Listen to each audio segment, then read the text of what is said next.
Thayyib, bukan maksudnya mengadakan perkara baru yang tak dibuat oleh Nabi. Bukan itu definisinya. Salah kalau orang memberikan definisi bid'ah itu adalah sesuatu yang tak dibuat oleh Nabi. Maka hukum yang dibangun daripada definisi yang salah, hukumnya pun juga salah.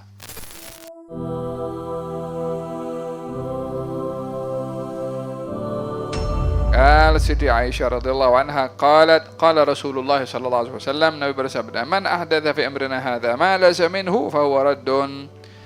Barang siapa yang mengadakan sesuatu dalam agama kami yang bukan bahagian daripada agama, maka itu ditolak. Ditolak maksudnya batil. Apa itu yang batil? Bila mengadakan perkara yang baru dalam agama yang bukan bahagian daripada agama. Mengadakan perkara yang baru dalam agama, tapi perkara baru itu bertentangan dengan agama, maka ditolak. Jadi pemahamannya adalah bila mengadakan perkara yang baru dalam agama yang tidak bertentangan dengan agama, maka tidak ditolak. Yang ditolak kalau bertentangan. Macam mana? Saya katakan, saya ini kan sholat subuh ini kan ada 2 rakaat, tapi zuhur 4 rakaat. Saya nak buat subuh 4 rakaat, atau kalau boleh 6 rakaat saja. Boleh dia buat macam itu?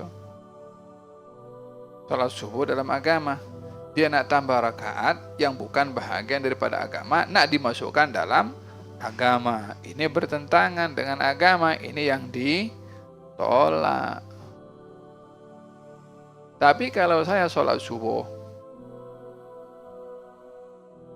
2 rakaat, saya kata saya nak jadikan setiap kali saya sholat subuh nak baca 1 juzuk. Contohnya,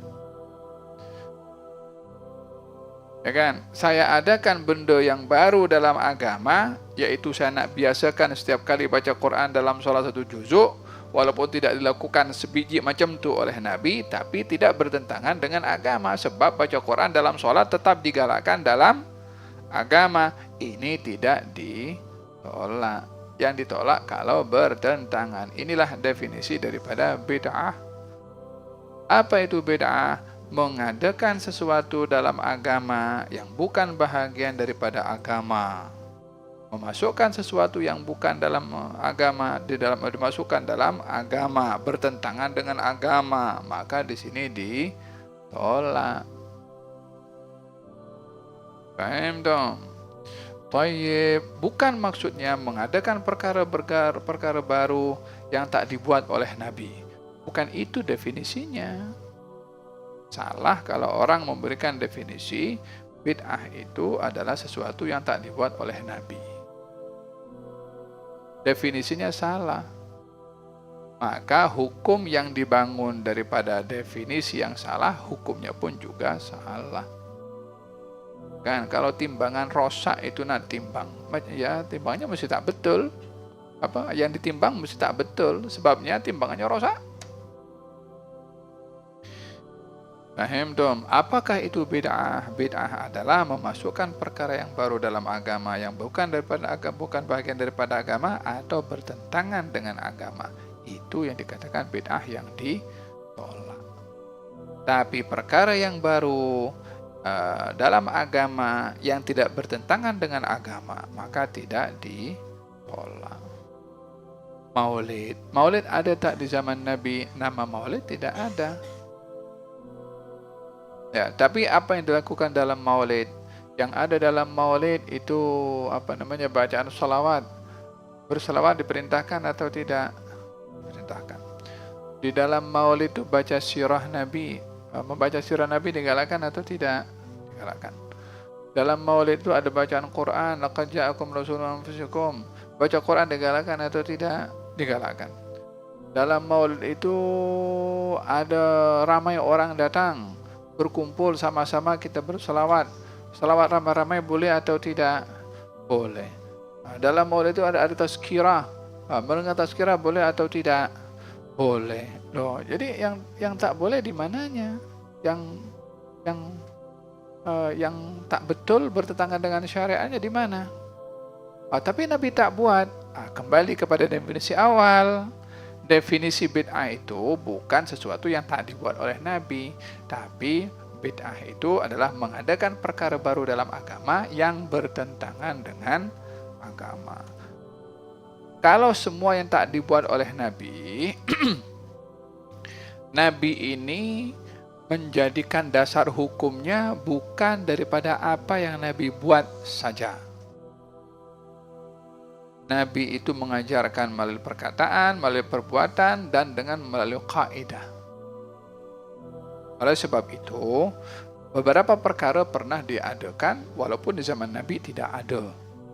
Seperti menghimpunkan Al-Quranul Karim. Seperti meletakkan baris pada Quran. Seperti meletakkan titik-titik dalam Quran. Warna-warni dalam Quran sekarang kan macam-macam warna-warni.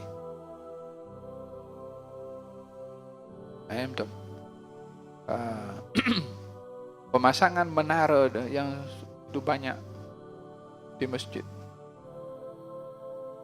Mimbar ditambahkan, mimbarnya Nabi ada 3. Ya kan? Di zaman Khalifah Utsman dinaikkan sebanyak. Kan ini perkara tidak dibuat di zaman Nabi. Ya kan? Kemudian pembangunan madrasah. Dulu Nabi mengajar di masjid. Sekarang orang belajar kat madrasah. Tak boleh ke belajar di masjid? Boleh. Jadi kalau buat madrasah tak boleh.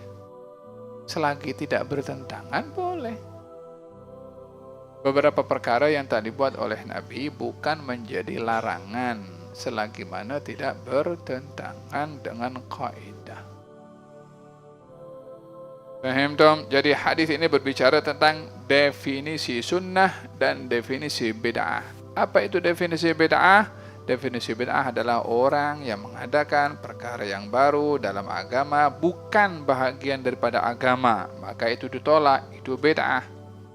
Dengan kata lain, benda yang baru dalam agama yang tidak bertentangan dengan agama, maka dia bukan bid'ah, itu bahagian daripada definisinya sunnah. Karena tidak bertentangan dengan syarak.